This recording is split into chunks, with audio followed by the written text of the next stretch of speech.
안녕하세요. 오늘도 썰모아를 찾아주셔서 감사합니다. 구독과 좋아요, 알림 설정 부탁드려요. 오늘의 사연 읽어드릴게요. 불장난 같은 사랑은 어느 날 갑자기 찾아오는 것 같다. 결혼 후 나를 따라 지방으로 시집을 와서 아는 사람도 별로 없었고 생전집으로 누군가를 데리고 오는 사람이 아닌데 퇴근하고 집에 와보니 어쩐 일인지 아내가 웬 여자를 데리고 집에 와서 수다를 떨고 있었다. 내가 들어오는 소리에 아내는 어머 여보 왔어? 인사해 아랫집에 새로 이사 왔다고 떡 돌리러 왔는데 알고 보니까 중학교 동창이더라고. 효주 딸도 이제 우리 민혁이랑 같은 유치원 다닌대 하며 한껏 들뜬 목소리로 집에 있던 그 여자를 소개해줬다. 안녕하세요. 미희가 오늘 얘기하는 내내 남편 칭찬만 한가득 하더라고요. 그중에 외모 칭찬을 엄청 하던데 다 이유가 있었네요 라며 얘기를 하는 아내의 동참. 굉장히 밝고 당당해 보이는 첫인상이었다. 나도 안녕하세요. 오랜만에 와이프가 친구를 만나서 그런지 엄청 즐거워 보이네요. 자주 놀러 오세요. 인사를 하고 옷을 갈아입으러 방으로 들어갔다. 옷을 갈아입고 나오니 아내가 여보 저녁 시간 다 됐는데 효주 남편은 야근이고 이사 준비하느라 딸은 친정에 맡겨서 저녁 먹고 가라고 했는데 괜찮지? 그래서 당연하지 하면서 거실로 갔고 아내는 식사 준비를 하러 주방으로 갔다.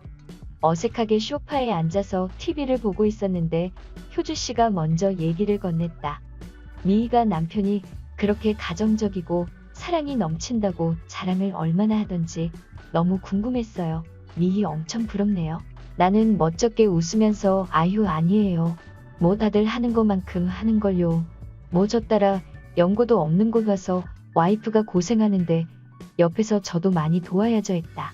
효주 씨는 우리 남편은 맨날 야근에 주말에도 애랑 놀아주지도 않아서 힘들어 죽겠어요. 미희는 외로울 틈도 없겠네 하고 말하는데 밝았던 표정이 약간 쓸쓸해졌다. 나는 딱히 해줄 말이 없어서 종종 집으로 놀러와서 와이프랑 같이 놀으라고 주말에 시간 맞으면 저희 민혁이랑 같이 효주 씨네 딸하고 놀러 가자고 언제든 편하게 놀러 오시라고 했다. 그렇게 둘이서 있는 어색한 시간이 육아 얘기 등등 조금씩 풀리고 있을 즈음 아내가 식사 준비를 마치고 밥 먹으러 오라고 해서 우리는 식탁으로 갔다. 계속 기분이 들떠있는 아내는 밥을 먹으면서도 효주 씨한테 조잘조잘 얘기를 하느라 바빴다. 효주 씨는 웃으면서 아내의 말에 맞장구를 쳐주면서 들어주었다. 웃을 때 그 미소가 굉장히 이뻤다. 주변을 밝게 만드는 미소였다. 그렇게 한참 얘기를 하면서 밥을 먹는데 식탁 밑으로 무언가가 내 다리를 쓸어내렸다. 깜짝 놀라 멈칫하고 아무것도 할 수가 없었다. 이게 지금 무슨 상황이지? 아무 말도 못하고 효주 씨를 쳐다봤다. 효주 씨는 나를 보며 씩 웃더니 아내랑 아무렇지 않게 얘기를 하면서 계속해서 내 다리를 발로 쓸어내렸다. 나는 전기가 흐르는 듯 찌릿한 느낌에 헛기침을 하며 말없이 밥 먹는데 집중을 했다. 그렇게 식은땀 흐르는 식사가 끝나고 효주 씨는 다음에는 우리 집으로 와서 저녁 먹자며 아내한테 인사를 하고 나한테도 다음에 또 봬요 인사를 하고 눈웃음을 치고 집으로 돌아갔다. 결혼하고 살면서 한 번도 겪어보지 못한 상황에 식은땀이 나면서도 뭔가 스릴이 넘치고 흥분이 됐다. 계속 너무 외롭다는 그녀의 말이 머릿속에 맴돌면서 나한테 보내는 신호인가? 밤새 머리가 복잡해 제대로 잠이 오지 않았다. 옆에서 아내는 오랜만에 만나서 옛날 얘기하고 수다 떠니까 너무 즐겁다면서 행복해했다. 그런 아내를 보고 있자니 죄책감이 들었지만 그 죄책감보다는 짧았던 그 짜릿했던 시간들이 나한테는 더 컸던 것 같다. 그렇게 일주일이 지났고 효주 씨와 아내는 아이들 하원을 시키고 집에서 놀다가 내가 퇴근할 쯤 집으로 돌아갔다. 내심 만나지 못해 서운했지만 오히려 잘됐다고 생각을 했다. 그러던 중 주말에 아내가 효주 씨와 연지를 데리고 함께 놀러 가자고 했다. 오랜만에 놀이공원에 가자면서 민혁이 녀석도 신나서 이야기를 하는데 알겠다고 주말에 가서 신나게 놀자고 했다. 놀이공원을 가기로 한 전날부터 아내가 갑자기 체를 했는지 열이 나면서 아팠다. 놀이공원 가는 걸 취소해야 될 것 같아 이야기를 했더니 아들 녀석이 울고 불고 난리가 났다. 역시 연지도 마찬가지였다. 잔뜩 기대하며 놀이공원 가는 날만 손꼽아 기다렸는데 못 간다고 하니 아이들한테는 얼마나 청천벽력 같은 소리인가. 아내는 자기는 친정 가서 쉬고 있을 테니 애들 데리고 다녀오라고 했다. 자기가 먼저 가자고 했는데 못 가면 미안하다고 애들이 얼마나 기대했는데 그냥 함께 다녀오라고 해서 그렇게 다음날 효주씨네 집으로 가서 미리 꺼내놓았던 카시트를 챙기고 놀이공원으로 떠났다. 애들은 뭐가 그리 신나는지 뒷좌석에서 노래를 부르며 태블릿을 보느라 신나 있었고 효주씨와 나는 그렇게 대화를 하며 놀이공원으로 향했다. 대화를 나누면서 효주씨가 그날 일을 꺼냈다. 혹시 제가 그렇게 해서 불쾌하진 않으셨어요? 라며 물어 당황스러웠다. 나는 괜찮아요. 효주씨가 워낙 키도 크시고 다리가 길어서 그러셨나봐요 하며 멋쩍게 웃어넘겼다. 그러자 효주씨는 실수로 그런 거 아닌데 라며 싱긋 웃었다. 나는 또 혼자 식은땀이 났다. 괜히 뒤에 있는 애들 눈치를 보며 운전을 했다. 그렇게 어떻게 왔는지 모르게 놀이공원에 도착을 했고 애들은 신나서 이것저것 놀이기구를 탔다. 둘이서 탈만한 놀이기구를 탈 때 효주씨는 자기를 어떻게 생각하냐고 물어왔다. 나는 와이프 얘기 들어보면 효주씨도 좋은 사람 같아요 하며 얘기했다. 효주씨는 여자로는 어때요? 나는 민석씨 되게 마음에 드는데 라고 돌직구를 날려왔다. 당황했지만 여자로도 충분히 매력 있으시죠. 예쁘시고 성격도 좋으시잖아요 하며 얘기를 했다. 효주씨는 저는 민석씨랑 따로 만나는 시간이 있었으면 좋겠어요. 저희 남편은 맨날 야근에 회식으로 술 먹느라 늦게 들어오고 월요일부터 출장 가서 집에 없어요. 얘기하면서 내 눈을 뚫어져라 쳐다봤다. 이 여자 뭔가 사람을 끌어들이는 매력이 있다. 이런 여자를 두고 회식하며 술 마시느라 혼자 두는 효주씨 남편이 이해가 되지 않았다. 그렇게 우리는 오늘 가족이라도 된 듯 넷이서 신나게 놀았고 효주씨와 나도 한층 더 가까워졌다. 그렇게 우리는 집으로 돌아왔다. 주말을 마무리하고 월요일이 되었다. 퇴근을 하고 저녁을 먹고 12시가 다 돼갈 때 카톡이 왔다. 효주씨였다. 저는 연지 재우고 맥주 한잔 하고 있어요. 내려오면 연락해요 라고 그녀가 신호를 보내왔다.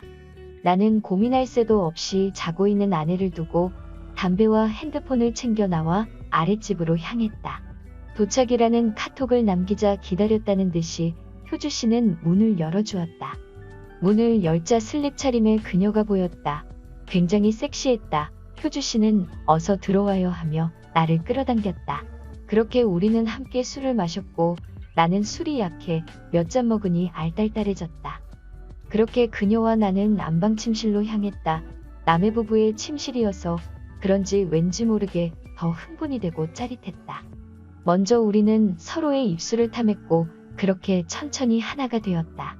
새벽 2시가 지나서 나는 그녀와 아쉬운 인사를 하고 집으로 돌아왔다.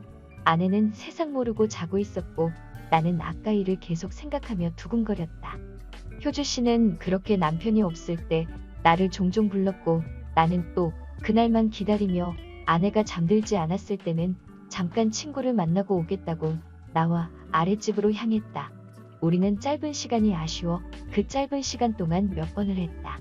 이렇게 잘 맞는 사람을 만난 게 처음이었다. 그래서 더욱이 이 관계에 빠져들 수밖에 없었던 것 같다. 나와 효주씨는 더 대담해지고 스릴을 즐겼다. 내가 퇴근하고 집에 와서 우리는 다 같이 저녁을 먹는 일이 잦아졌고 밥 먹을 동안 식탁 아래에서 우리는 서로 미래를 즐겼고 아내는 설거지를 하고 아이들은 놀이방에서 놀고 있을 동안 우리는 거실에서 서로 은밀하게 서로의 몸을 터치했다. 그리고 안방 드레스룸을 우리 집과 비슷하게 바꾸려는데 자세히 구경해본다며 안방으로 들어와 키스를 했다.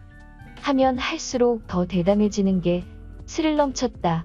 효주씨가 연지를 친정에 맡기는 날이면 우리는 차를 타고 사람이 없는 공원으로 가서 차 안에서도 서로를 탐했고 매번 색다른 경험에 더 이상 빠져나올 수가 없었다. 그렇게 우리는 1년 가까운 기간 동안 이런 관계를 유지하면서 지냈다 하면 할수록 어떻게 해야 서로의 가정을 지키면서 들키지 않을지에 대한 생각을 하며 더 치밀하게 관계를 유지해갔다. 그러던 중 효주 씨의 남편 직장 문제로 이사 온 지 얼마 되지 않은 시점에 다른 곳으로 또 이사를 가게 되었다고 했다. 항상 1, 2년 주기로 이사를 많이 다녔다고 했는데 그 시기가 온 것이다.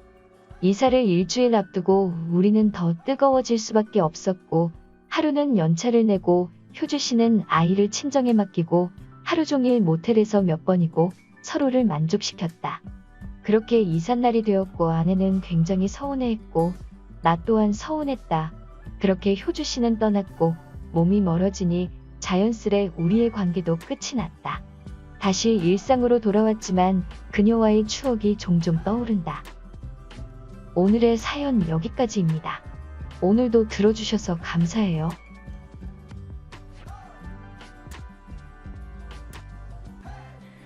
안녕하세요. 저는 50대 중반의 주부예요. 20대 초반에 남편을 만나서 결혼을 하게 되었어요. 남편과의 나이 차이는 6살 차이였고 제가 사실 별로 좋아하지도 않던 남편이 저를 계속 따라다니며 좋다고 하였고 가난했던 저희 집에서 저를 마치 떠넘기다시피 남편과 일찍 결혼을 했던 게 큰 문제였던 것 같습니다. 남편은 결혼 전과는 사뭇 다르게 결혼 후에는 일도 잘 하지 않았고 맨날 기술을 배운다며 페인트 칠을 몇 주 배우다 그만두고 그 이후 공사판 노가다를 나가다가 또 그것도 그만두고 이것저것 계속하긴 했는데 남편은 나는 정말 이렇게 한평생 돈 버는 짓거리 하면서 나름 먹고 살려고 열심히 노력했는데 바뀌는 건 없다며 인생 참 거지 같다는 말만 반복하면서 술이나 마시던 남편이었죠. 특히 결혼하자마자 제가 임신을 하였기에 남편이 만드는 생활고는 저를 더욱 힘들게 했습니다. 제가 임신을 하여 자신의 욕구를 풀어주지 못하자 바람을 피우기 시작했고 그 바람을 피우다가 끝내 저에게 목격을 당했습니다. 저는 정말 미치도록 치밀어 오르는 분노가 솟구쳤으나 제 뱃속의 소중한 아이 때문에 꾹 참고 남편에게 몇 번이나 사정을 했어요.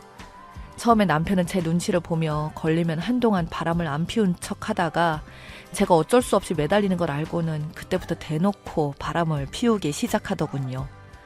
제가 도대체 왜 그러냐고 아무리 울면서 말해도 자기는 원래 생각 같은 거 없는 놈이라며 오는 여자 안 막는다고 나중에는 생활비도 안 주고 임신 때문에 거동도 힘든 저를 약올리더군요. 그 당시에는 휴대폰도 없던 터라 심지어 제 앞에서 저희 집 전화기로 상간녀와 통화하면서 보고 싶다면서 사랑한다는 말도 하더니 저희 집 앞까지 불러서 임신한 저를 놔두고 나가기도 했습니다. 나중에는 돈이 없어서 제가 병원도 못 가는 걸 알게 된 저희 친정엄마가 와서 대출까지 해주시고 저희 아들을 낳게 되었어요. 아들을 낳았다는 그날도 남편은 상간녀와 같이 있느라 오지도 않았고 그렇게 아들을 출산하고 한참 뒤에서야 집에 들어오더니 당당하게 저에게 말하기를 자기는 돈 같은 건 못 주고 앞으로 그 여자랑 같이 살 거라고 하더군요. 저는 그래서 남편에게 당신 자식을 낳았는데 어떻게 거들떠도 안 보냐고 그래도 당신 핏줄이고 당신의 아들인데 한번 안아라도 봐야 되지 않냐고 하니까 남편은 그래봐야 뭐가 바뀌냐고 난 이미 마음이 떠났으니까 얼굴 봐야 서로 힘들어질 테니 그냥 앞으로 남편은 없다 생각하고 살라며 이혼을 하자고 하더군요. 그렇게 결국 집안이 파탄나고 이혼을 한 이 인간이 남겨준 것은 당시 들어가 있던 반지 앞방에 얼마 되지 않은 보증금이었습니다. 저는 주인분께 사정을 하며 그 보증금을 받아서 친정집으로 돌아온 저는 산후조리를 하기 전부터 일을 할 수밖에 없었습니다. 지독하게 가난했던 저희 친정집은 저와 갓난쟁이 아들을 벌레처럼 여기며 매일 눈치를 주는 아버지 덕에 마냥 누워있을 수는 없었습니다. 집에서 소일거리를 하다가 몸이 조금은 나아진 이후로는 그때부터 밖에 나가서 일을 하기 시작했고 그렇게 조금씩 돈을 모아 나가자 친정아버지가 집을 나가라고 하더군요. 어디서 이혼한 딸이 집에 다시 들어와 평생 있을 생각을 하냐고 네가 저지른 일이니 네가 알아서 해결하라는 말에 정말 눈물이 왈칵 쏟아졌습니다. 제 결혼을 반강압적으로 밀어붙였던 게 누군데 이제 와서 이런 말을 하다니 제가 울면서 호소해도 오히려 저보고 자기는 딸 다 키웠으니 당장 나가라던 아버지가 너무 미웠지만 제가 할 수 있는 게 없었습니다. 저희 친정엄마는 그런 보수적인 아버지와 싸우며 단칸방에서 생활하던 저를 위해 매일같이 집에 와서는 아이를 돌봐주셨고, 저는 그동안 밖에 나와서 음식점 일을 하며 겨우 살아갔었죠. 그렇게 저희 아들이 초등학생이 될 때까지 정말 힘들게 살았어요. 그만큼 얼마나 혼자 울었는지 모릅니다. 아들에게 남들이 다 가는 학원 한 번 못 보내주고, 아들의 친구들이 다 가지고 있는 메이커 운동화 한 짝 못 사줄 동안 아들은 돈에 너무나 한이 많이 맺혔지만 항상 힘들어하던 저를 더 배려하던 아이였습니다. 정말 속도 깊은 아이라 가끔씩 저희 친정엄마가 힘들게 살고 있는 저를 보며 답답한 나머지 남편 이야기를 거론하며 남편인 그 자식 찾아가서 돈이라도 받아오라고 할 때면 제가 울고 있는 걸 보고는 제 아들이 할머니에게 아빠 이야기 하시지 마시라며 엄마인 자기가 지킬 거라던 제 아들을 보면서 정말 저는 그렇게 하루하루를 버텼어요. 그래도 저희 아버지는 그렇게 마냥 집에서 쫓아낸 딸이 내심 걱정은 되었는지 저희 엄마를 통해서 돈을 얼마씩 보내셨고, 그 돈을 모아 아들이 초등학생이 될 무렵 조그마한 음식 장사를 할 수 있었습니다. 그때부터 아들을 위해서도 적어도 교육만큼은 시킬 수 있었어요. 어릴 때 딸이라 딱히 배운 게 없어서 할 줄 아는 게 없었던 저는 남편에게 버려진 이후 세상이 정말 너무 무서웠던 경험이 트라우마가 되어서 저희 아들만큼은 저는 잘 몰라도 공부를 꼭 시키고 싶었습니다. 그런 아들 녀석이 초등학교 때는 공부 한번 안 해보고 살다가 중학생이 되어서야 제가 아들에게 공부에 대해서 진지하게 여러 번이나 호소하자 어느 날부터 마음을 잡더니 공부를 열심히 하기 시작했고, 학원도 다니고 하더니 금세 학교에서 공부를 잘하는 아이가 되어 있더군요. 그걸 보고 또 제 마음이 아팠습니다. 어쩌면 초등학교 때 남들이 다 하는 영재교육 이런 걸 못 시켜줘서 이제서야 제 아들에게 공부할 수 있는 교육 환경을 만들어준 모자란 부모가 바로 저라는 생각이 들어서 죄책감이 들었어요. 그 이후로도 여러 번의 풍파들이 있었지만 저는 적지 않은 돈들을 벌게 되어 아들의 등록금과 아들의 결혼 자금을 차곡차곡 모아갈 수 있었고, 중간에 저에게 재혼을 전제로 만나자는 남자들도 몇 명 있었지만 남편과의 트라우마 때문인지 남편 이후부터 남자랑 연애하고 싶은 마음은 조금도 생기지 않았습니다. 그렇게 세월이 흘러 아들이 대학생이 되었을 때는 진심으로 너무 기뻤습니다. 아들은 좋은 대학교 입학을 했거든요. 그리고 졸업할 때까지 장학금을 받으며 제가 주던 학비들과 생활비도 전부 모아두며 아르바이트까지 했습니다. 그러던 어느 날 아들은 저에게 청천벽력 같은 이야기를 하더군요. 자기가 엄마처럼 음식 장사를 해야겠다고 말합니다. 좋은 대학 나와서 대기업에 취직해서 행복한 삶을 살기 바랬던 저에게는 기껏 열심히 공부해서 좋은 대학 나와서 한다는 소리가 음식 장사라니, 제가 아들에게 도대체 왜 그러냐니까 평범하게 대기업 다녀서는 집 한 채 사기도 힘들고 결혼도 못한다고, 자기는 사실 어릴 때부터 무조건 돈을 많이 벌어야 된다고 생각했고 그중에 요식업 한 가지 길인 것 같다고 어렸을 때부터 지금까지 엄마를 봤기 때문에 적어도 장사에 대해서는 어느 정도 감이 생긴 것 같다며 저의 만류에도 불구하고 아들은 이미 마음을 굳게 먹었는지 음식 장사를 시작하더군요. 결국 아들의 고집을 꺾지 못하고 만약 음식 장사를 하다가 잘 안 되어서 망하게 되면 그땐 다시 마음 접고 대기업 회사에 취직을 하기로 한 조건으로 아들은 그렇게 음식 장사를 시작하였습니다. 아들의 음식 장사는 처음부터 겉멋에 들려 시작한 게 아니라 대학 시절 동안 아르바이트를 한 식당들을 토대로 조사한 노트들만 수두룩했고, 전국의 맛집이라면 그게 푸드트럭이든 어디든 가리지 않고 다니며 연구를 반년 동안 하더니 대학생들이 좋아하는 호프집을 하나 차리더군요. 그동안 아들이 모은 돈들과 대출, 그리고 자신이 아르바이트를 했던 사장님이 투자를 해줘서 50대 50의 지분으로 시작했다고 했습니다. 오픈 전부터 매일같이 저를 찾아와 저희 음식점 폐점 시간이면 매일 안주 요리들을 수십 번씩 만들면서 맛을 테스트하며 보내더니 결국 가게 오픈한 지 얼마 안 되어서 엄청난 성공을 거뒀다고 하더군요.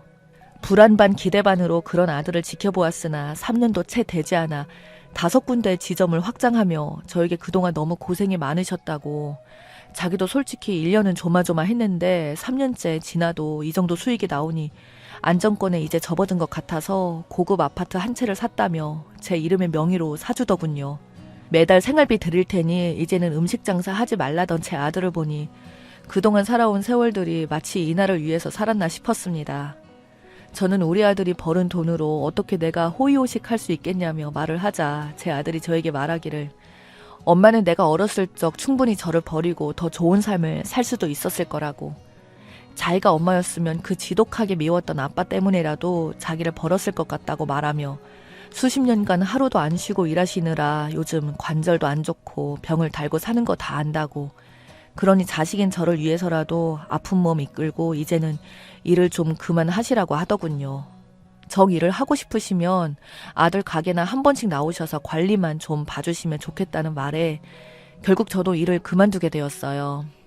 그 뒤로 아들의 일은 단기간 반짝하고 끝난 게 아니라 정말 날이 갈수록 잘 되어갔습니다. 나중에는 호프뿐만이 아니라 커피숍도 오픈하면서 저로서는 상상하기 힘든 돈들을 모으기 시작했죠.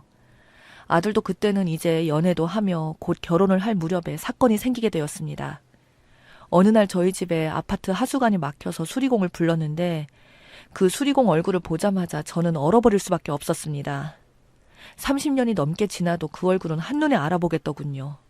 노동과 피로에 찌들어 매일 술만 달고 살던 그 얼굴, 바로 전남편이었습니다. 전남편도 처음에는 저를 못 알아보다가 제가 멍하니 얼굴을 쳐다보고 있자 저인 걸 깨달았는지 눈이 휘둥그레지면서 깜짝 놀라더군요. 그러면서 저에게 반말로 희죽이면서 말했습니다. 좋은 남자 만났나 보네. 라고요. 자기한테 울며불며 매달리더니 인생 참 좋아 보인다며 자기는 이렇게 너무 힘든데 너는 사모님 소리 들으며 살아서 좋겠다고. 아들은 어디다가 버렸냐고 말을 하더군요. 저는 그 답변에 아무 말도 안 하고 있자 자기 혼자 이 말 저 말 하더니 나중에는 저희 집을 자기 마음대로 돌아다니더군요. 제가 경찰 부르기 전에 당장 집에서 나가라고 말했더니 급기야 안방까지 들어가서 아들 사진을 보더니 멍하니 있더군요. 그러면서 사진에 있는 남자를 가리키며 혹시 자기 아들 아니냐며 말하길래 저는 계속 아무 말도 안 하고 있자 집을 갑자기 나가더니 주말에 아들이 있을 때 전 남편이 저희 집을 다시 찾아왔습니다. 그러면서 아들을 보자마자 갑자기 울음을 터뜨리면서 내가 널 낳아준 세상에 하나밖에 없는 아빠라며 안으려고 하자 제 아들은 전 남편을 밀쳐버리더군요. 아들은 전 남편에게 미치셨냐고, 저는 아빠가 없는데 무슨 아빠냐고, 도대체 뭐하는 짓이냐고 하니까 자기가 진짜 친아빠라고 그동안 자기가 안 보고 싶었냐며 눈물을 계속 쥐어 짜내자 아들은 그냥 말도 안 섞고 경찰에 바로 연락하여 자택에 이상한 사람이 침입했다고 불러서 쫓아냈습니다. 전 남편이 경찰들에게 붙들려 나가면서도 자기 아들과 아내라고 소리치는 전 남편을 보니 어이가 없더군요. 아들에게 사실 배관 수리공을 불렀는데 저 사람이 올 줄 몰랐다고, 그 이후에 우리 사진을 보더니 저렇게 또 찾아온 거라고 말을 하자 아들은 저에게 엄마 앞으로 저런 인간은 절대로 상대조차 하지 말라고, 다시 또 나타나면 그냥 말도 섞지 말고 경찰에 바로 신고하라고 신신당부를 하더군요. 그 이후로도 몇 번이나 전 남편은 나타났고 아들의 말대로 저는 바로 경찰에 신고를 했고 결국 그 인간은 접근 금지 명령까지 받았습니다. 그 이후로는 저희 아파트 우편함에다가 하루가 멀다 하고 손편지로 자기가 잘못했고 저와 아들이 얼마나 보고 싶었다는 등의 글들로 도배하다시피 한 편지들을 보니 참 기도 안 차더군요. 아들과 제가 만약 성공하지 않았다면 이렇게까지 보려고 했을지 생각하니 기가 차고 어이가 없어 하자 아들은 전 남편을 갑자기 불러들였고 남편은 아들에게 너무 보고 싶었다며 이제 자기의 진심을 받아주는 거냐며 김칫국을 잔뜩 먹고 설레발을 치자 제 아들은 전 남편에게 말했습니다. 아저씨가 말하는 그런 혈육 관계로 부른 게 아니라 그동안 엄마가 못 받은 20년간의 양육비를 전부 다 받기 위해서 불렀다고. 당신이 만약 지급을 하지 않으면 양육비 소송을 하겠다고 말하자 전 남편의 울먹거리는 눈빛이 확 변하더군요. 그러면서 말하기를 그렇게 잘 살면서 그거 몇 푼이나 된다고 그 돈을 받고자 하냐며 아들에게 소리 지르는 남편에게 아들은 엄마의 수십 년 인생이 그 몇 푼 때문에 희생되었다고, 당신은 당신 혼자 잘 처먹고 바람 피우고 살아오는 동안 엄마가 나를 위해서 희생한 시간들, 당신 말대로 돈으로 몇 푼 안 될 수도 있지만 우리 엄마한테는 그 몇 푼이 엄마의 인생이었다고, 반드시 받아낼 거라고 하자 순식간에 도망치듯이 사라진 전 남편이라는 인간에게 결국 양육비 소송을 진행하였고 조금은 감액되었지만 그 돈까지 다 받게 생겼어요. 저희한테 어떻게든 빌부터 돈 좀 받으려고 했던 그 인간은 오히려 저희한테 돈을 돌려주게 되자 자기는 돈이 없다며 울며불며 난리던데 참 인생이라는 게 결국 죄를 짓게 되면 어떻게든 돌고 돌아오는 것 같아요.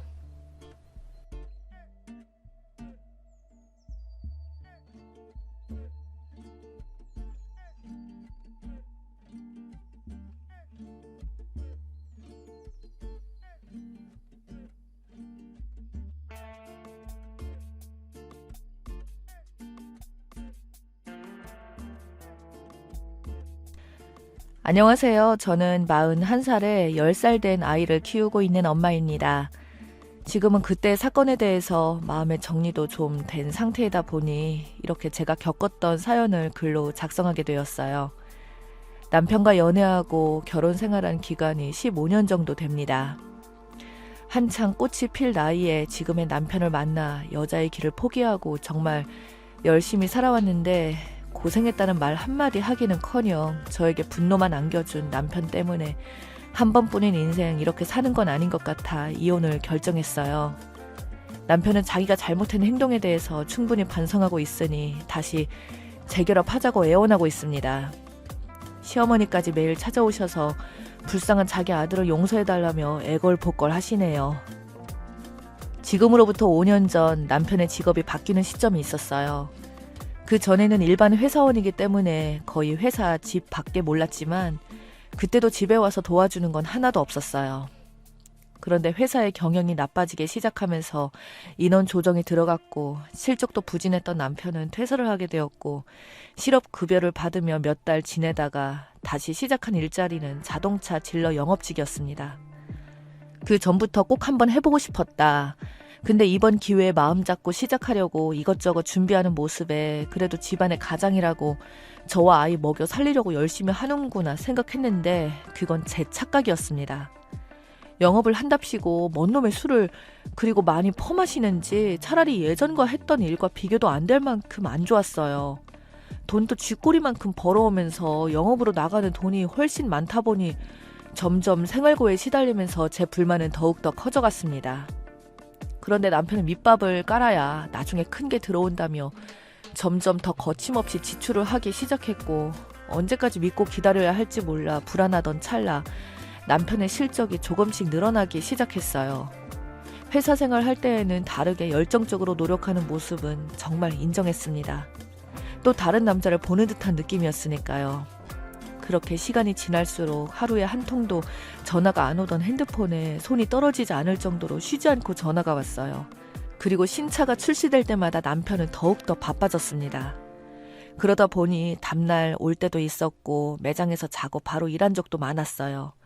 그렇게 바쁘게 살아오며 노력하는 모습을 보니 저도 제가 할 수 있는 부분에서 최선을 다했습니다. 정말 열심히 살아왔는데 어느 정도 위치까지 올라가게 된 남편은 점점 눈빛이 변해가기 시작했고 밖에서 생활을 많이 하다 보니 가족과 보내는 시간을 너무 싫어했습니다. 처음에는 대화도 많이 했었지만 지금은 제가 말 한마디 꺼내는 것조차 인상을 쓰면서 무섭게 바라봤어요. 우리 아들 준이한테도 똑같이 행동합니다. 하지만 들려오는 고객의 목소리에는 즉각 반응하며 밝은 미소와 함께 한층 높아진 음으로 친절하게 대해주더군요. 그런 가식적인 모습을 보고 있자니 너무나 짜증이 올라왔고 결국 부부싸움까지 커지게 되었습니다. 내가 많은 걸 바란 것도 아니고 그저 대화할 때 서로 웃으면서 따뜻한 말 한마디 오고 가면 되는 건데 나랑 서준이한테는 정말 싫다는 표정으로 인상 쓰는 게 말이 돼? 뭐가 그리 짜증이 나는 건데 나도 내가 할 수 있는 위치에서 얼마나 열심히 하는 줄 알아? 나도 최선을 다해 키우고 있다고. 그리고 당신 어머님 몸도 불편하셔서 매일같이 새로운 음식해서 서준이랑 버스 타고 다녀오는데 고생한다는 말 한마디 하지 않잖아. 나는 퇴근하고 온 당신에게 고생했다고 따뜻하게 말해주면 인상이나 쓰면서 가지고 있는 가방 내 얼굴에 던지기나 하고 내가 그렇게 우스워? 집에서 놀고 먹고 하는 것 같냐고. 그 정도 한 거 가지고 엄청 생색이네. 그럼 당신이 나가서 영업하면서 차 팔아 보던가. 집에서 벌어다 준 돈으로 흥청망청 걱정 없이 쓰니까 아주 배부른 소리 하고 있어. 밖에서 쉬지도 않고 말하고 들어왔는데 집에서만큼은 말 좀 안 하게 해주면 안 되냐? 내가 이래서 집에 들어오기 싫은 거야. 너만 힘들어? 나도 똑같이 힘들어. 그래, 말 잘했다. 나도 내 위치에서 정말 열심히 하고 있다고. 내가 나 좋자고 그러는 거야? 마누라랑 자식 새끼 돈 걱정 없이 살게 해주려고 하는 거잖아. 요즘 신차 출시돼서 바빠 죽겠는데 마누라라는 사람이 내조해주지는 못할 망정 투정이나 부리고 있고 정말 지긋지긋해. 차라리 이혼하던가. 이렇게 살고 있는 거 나도 답답하다고. 남편도 그동안 쌓였던 감정이 폭발했는지 영업으로 다져진 언변으로 쉬지도 않고 저에게 모진 말들을 하기 시작했고, 그런 모습을 보고 있던 서준이는 결국 싸우지 말라며 눈물을 흘리며 저희를 말리고 있었습니다. 남편은 현관문을 박차며 밖으로 나가버렸고 소파에 앉아 서운한 마음에 눈물을 흘리고 울고 있는 서준이를 달래주었어요. 그렇게 남편은 다음날 집에 들어올 줄 알았지만 이틀이 지나고 일주일이 지나고 한 달이 지나도 전화 한 통 받지도 않았습니다. 매장에도 가봤지만 동료 직원분께서는 잘 모르겠다는 말만 할 뿐 더 이상의 정보는 찾지 못했어요. 그런데 그날 예상하지 못한 일이 벌어지고 말았습니다. 아침부터 더 세차게 비가 쏟아지는 바람에 서준이와 함께 비를 피하고자 근처에 있는 패스트푸드점으로 향했고, 배가 고파하던 아들을 위해서 햄버거 세트 하나 시켜 2층에서 비 오는 밖의 풍경을 바라보고 있는데 주차장에 세워진 자동차가 눈에 들어왔고 별 생각 없이 보는데 남편 차량의 번호판이 눈에 띄어 자리에 벌떡 일어나 쳐다보고 있는데 햄버거 세트를 사들고 웃으면서 뛰어가더니 차 안으로 들어갔습니다. 제가 2층에 있을 때 남편은 1층에서 햄버거를 주문했던 거죠. 그런데 웃으면서 누군가를 향해 바라보자 차 안으로 들어가는 모습에 남편에게 전화를 걸었지만 핸드폰은 꺼져 있었고 쏟아지고 있는 비 때문에 남편의 차에 누가 타고 있는지 잘 보이지 않았습니다. 그냥 직원이겠거니 생각하며 서준이에게 햄버거 먹고 있으라며 기다리라고 말한 후 남편이 있는 곳을 내려가려 하던 찰나 엄청난 소리가 들려왔고 창문 밖을 보니 많은 비로 인해 산사태가 일어나 많은 흙들이 주차장을 덮었습니다. 산사태가 덮친 곳에 남편의 차가 있었고 흔적도 없이 사라져버린 현장을 보고 너무 놀라 급하게 뛰어가 남편이 있는 곳으로 향했습니다. 그리고 희미한 목소리로 울부짖는 남편이 살려달라며 구조 요청을 하길래 저도 모르게 맨손으로 땅을 파기 시작했고 생각보다 차 위에는 많은 흙들이 덮여있지 않아 앞 유리를 볼 수 있을 정도로 땅을 팔 수 있었습니다. 하지만 문을 열 수 없었고 앞유리로만 생사를 확인할 수 있었어요. 그런데 119에 전화를 하려고 하는데 남편 목소리만 들리는 게 아니라 다른 누군가의 목소리로 들려왔습니다. 흙 때문에 잘 보이지 않아 계속해서 닦으며 차 안을 쳐다보니 창문에 비친 사람은 저희 옆집에 새로 이사온 사람이었어요. 몇 달 전 젊은 부부가 이사 왔는데 떡을 돌리며 인사를 나눈 적이 있었거든요. 이 사람이 왜 저희 남편 차를 타고 있는 건지 도저히 이해할 수 없었죠. 저는 순간 뒷걸음질을 치며 뒤로 물러났고 갑자기 떠오른 아들이 생각나 2층을 바라보니 창문을 바라보며 울고 있길래 급하게 올라가서 안아주고 진정시켰어요. 뒤이어 누군가가 119에 신고를 했는지 구급차가 빠르게 현장에 도착했고 남편과 옆집 여자를 구조해주려고 작업 준비를 하던 도중 갑자기 더 많은 양의 산사태가 일어나면서 아예 차를 덮어버리고 말았습니다. 그런데 차 안에서 비명소리가 들려왔고 상황의 심각해짐을 알 수 있었어요. 그렇게 차가 나오는데 3시간이 걸렸고 모습을 드러낸 차는 심각할 정도로 납작해져 있었죠. 그리고 남편과 옆집 여자는 차 안에서 정신을 잃은 상태였고 충격적인 건 남편은 그 여자를 보호하는 것처럼 있었습니다. 구급대원 분들은 남편과 옆집 여자를 분리시킨 뒤 응급실로 향했고 병원에서 듣게 된 둘의 상태는 너무나 심각했어요. 남편은 척추에 충격을 받은 나머지 하반신 마비가 온 상태였고 옆집 여자는 머리를 크게 부딪히면서 혼수 상태에 빠져있는 상태였어요. 둘 다 심각한 상태로 병원에 누워있는데 너무나 화가 치밀어 올랐습니다. 도대체 언제부터였는지 둘의 관계에 대해서 물어볼 수도 없으니 답답해하고 있던 도중 산사태에서 꺼낸 차량을 폐차해야 하는데 안에 있던 내용물들을 확인해달라는 요청이 들어왔고 친정엄마에게 아들을 맡긴 후 다시 현장으로 나가 차에 있던 물건을 꺼내고 있는데 운전석에 있던 블랙박스가 눈에 들어와 떼어보니 문제없이 잘 작동하길래 안에 있던 영상들을 들여다보게 되었습니다. 녹음된 음성을 듣다 보니 정말 가관이더군요. 역시 우리 옆집 오니까 정말 좋지? 매일 얼굴 볼 수 있잖아. 나 회사에서 잘렸을 때 얼마나 힘들었는지 알아? 그래도 이렇게 자동차 딜러로 성공했으니 나 믿고 따라와줘서 고마워. 나도 어느 정도 자리 잡혔으니 새롭게 출발하자. 준비는 잘 되어가고 있는 거지? 나도 지금 밑밥 깔고 있긴 한데 확 걸릴 것 같진 않네. 워낙 성격이 센 편이라. 그건 우리 집에 있는 1시간 백수 남편도 마찬가지야. 하는 거 없이 놀고 먹으면 내 돈 까먹는데 얼마나 꼴 보기 싫은 줄 알아? 그래도 이혼은 어렵지 않게 끝낼 수 있긴 한데 당신 나이도 있잖아. 그래도 10년을 키웠는데 정말 나만 보고 따라올 거야? 그놈만 자식이야? 당신 뱃속에 있는 우리 이쁜 아기도 자식인데. 다음 달에 결정 볼 테니까 그런 줄 알고 있어. 그런데 자기 뭐 먹고 싶어? 응? 햄버거 먹고 싶은데 패스트푸드라 괜찮을까? 그래도 먹고 싶은 거 먹는 게 스트레스 덜 받으니까 그게 낫겠지. 그렇게 남편과 옆집 여자의 관계에 대해서 모두 알게 되었습니다. 남편은 저와 결혼 후 회사 동료인 여자와 함께 몰래 만남을 가져오고 있었고 계속되는 불안한 회사 생활에 섣불리 모든 걸 정리할 수 없어서 몰래 만나기만 했던 거죠. 자동차 딜러로 성공을 한 후 회사 동료였던 옆집 여자에 대한 사랑을 더욱더 적극적으로 표현을 했고 끝내 저와 아들에게 등을 돌리고 다른 삶을 살려고 계획을 하고 있었어요. 뱃속에 아기까지 있었다는 거에 너무나 충격을 받아 한참을 멍하니 서 있었고 그렇게 차를 폐차시킨 후 병원으로 돌아와 보니 심각한 상황인지 의사와 간호사는 바쁘게 움직이고 있었습니다. 무슨 일 있냐고 간호사에게 물어보자 옆집 여자가 머리를 크게 부딪히면서 뇌출혈이 심하게 일어났는지 급하게 수술대에 올랐다며 뱃속에 3개월 된 아기까지 위험하다는 말을 듣게 되었어요. 병원에서 일단 남편이 깨어나기를 기다리고 있는데 옆집 여자의 남편이 병원을 찾아왔고 오열하며 난리를 치고 있었습니다. 한참 뒤에 수술실에서 나온 회사는 옆집 여자가 세상을 떠났다는 말을 남편에게 전달을 하였어요. 양쪽 집안이 순식간에 아수라장이 된 모습을 보고 있으니 너무나 화가 났습니다. 자신들의 잘못된 행동으로 도대체 몇 명이 피해를 보는 건지 그동안 남편만 바라보고 살았던 제가 너무나 한심했어요. 뒤이어 남편이 눈을 떴고 자신의 몸 상태를 보고서는 받아들일 수 없는지 눈물을 흘리고 있는 모습에 제 손은 남편 얼굴로 향했습니다. 모든 걸 알게 됐다는 표정으로 바라보니 아무 말 없이 고개를 떨구고 뒤이어 시부모님께서 수술이 끝난 남편의 병실로 들어오더니 어찌 된 거냐고 물어보길래 남편과 시부모님 앞에서 차 안에서 있었던 내용들을 모두 들려주었어요. 잘 들으셨죠? 저놈이 그동안 저를 10년 동안 가지고 놀았어요. 서준이는 무슨 죄예요? 저런 놈을 아빠라고 매일 잠도 안 자고 기다리고 있었으니 정말 가슴이 아프네요.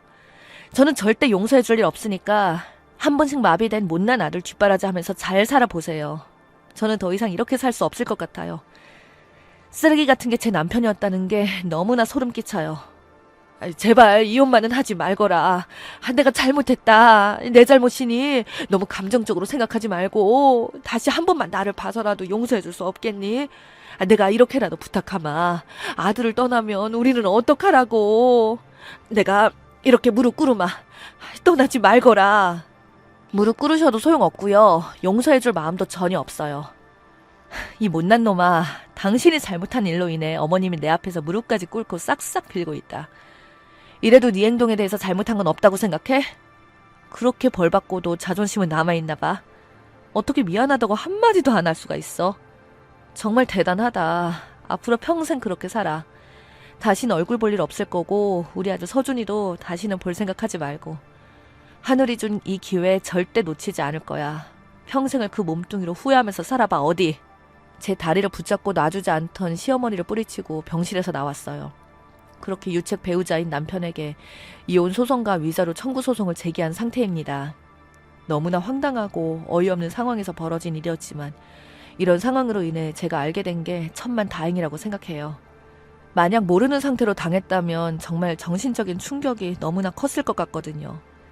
정말 하늘이 도와준 거죠. 앞으로 좋은 일들만 생겼으면 좋겠습니다. 평생을 후회하면서 살겠죠. 자신의 잘못을 단 한 번이라도 뉘우쳤으면 좋겠네요. 제 사연을 읽어주신 분들 오늘 하루 하시는 일 잘 되었으면 좋겠습니다. 감사합니다.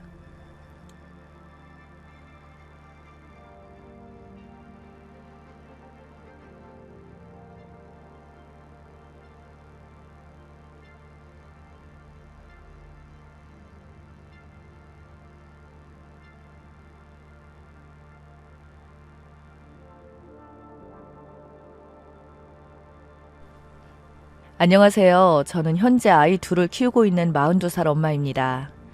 결혼한 지는 15년 정도 되었어요. 길면 길고 짧으면 짧다고 할 수 있는 결혼 생활. 이제야 종지부를 찍었습니다.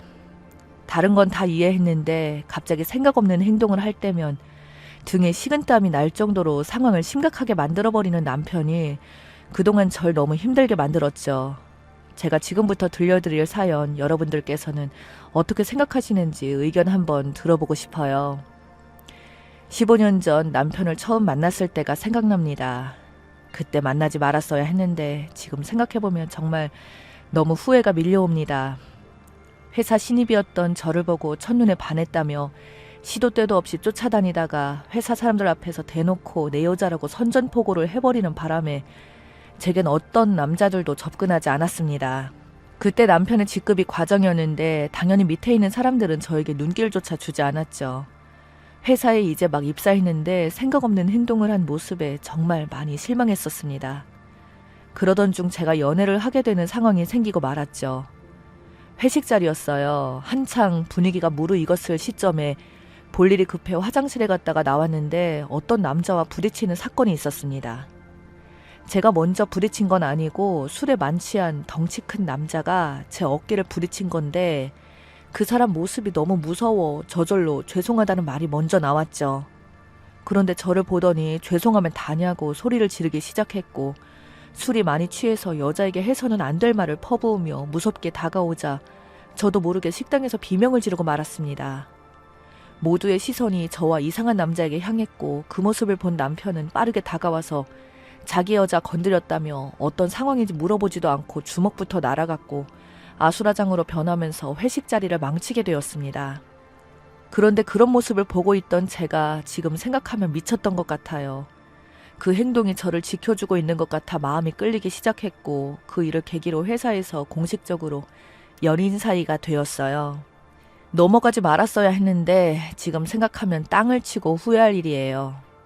그렇게 만나오다 보니 자연스럽게 결혼 얘기가 나왔고 깊이 생각을 하던 저와 달리 한시라도 빠르게 결혼하고 싶다며 남편은 벌써 아기 계획까지 가지고 있었습니다. 전 시간이 필요하다며 몇 번을 거절했지만 눈만 마주치면 결혼하자며 매달리면서 무턱대고 저희 집에 인사를 오겠다며 진지한 모습으로 눈빛을 보내는 상황에 결국 저희 부모님과 처음으로 자리를 가지게 되었어요. 그런데 이때 제 마음에 걸리는 일이 있었습니다. 남편과 저희 부모님 셋이 앉아있는 자리에서 일이 터진 거죠. 어머님, 음식 처음 먹어본 소감을 말씀드리자면 지금 제가 죽어도 여한이 없을 정도로 정말 맛있습니다. 그래도 예비사위 왔다고 이렇게까지 신경 써주시는 모습을 보니 너무나 감격스럽습니다. 그런데 아주 약간 조미료 맛이 나는 것 같은데 조미료 사용하신 건 아니죠? 제가 왜 이런 말을 여쭤보냐면요. 아버님 머리가 탈모잖아요. 아무래도 조미료를 자주 쓰다 보면 건강도 안 좋아지니까 탈모에 걸릴 수도 있으니까요. 제가 진짜 속에 숨겨두고 꺼내지 않으려 했는데 입이 너무 근질거려서 도저히 참을 수가 없을 것 같네요. 아버님, 어머님이 해주신 음식 드시고 대머리 되신 거예요? 처음 인사드리러 간 자리에서 내뱉은 말은 정말 충격이었고 저희 모두 입을 다물어지지 않을 정도로 정신적인 타격이 상당했었습니다. 그런데 해맑게 웃으면서 음식을 맛있게 먹으며 자기가 무슨 말실수를 했는지 모르는 것처럼 행동하는 모습에 일단 그 자리에서 넘겼고 당황했던 첫 만남의 식사 자리는 그렇게 끝이 났습니다. 알고 보니 속마음을 숨기지 못하고 솔직하게 표현하는 모습이 이 사람의 진짜 모습이었습니다. 이 사건이 터지고 난 뒤 저희 집안에서 저런 남자와 결혼하는 건 생각보다 문제가 있을 것 같다며 신중하게 고민하자고 했었고 저도 저런 모습을 본 상태라 앞으로의 결혼 생활이 어떻게 펼쳐지게 될지 너무나도 뻔히 보여서 결혼 생각은 접게 되었어요.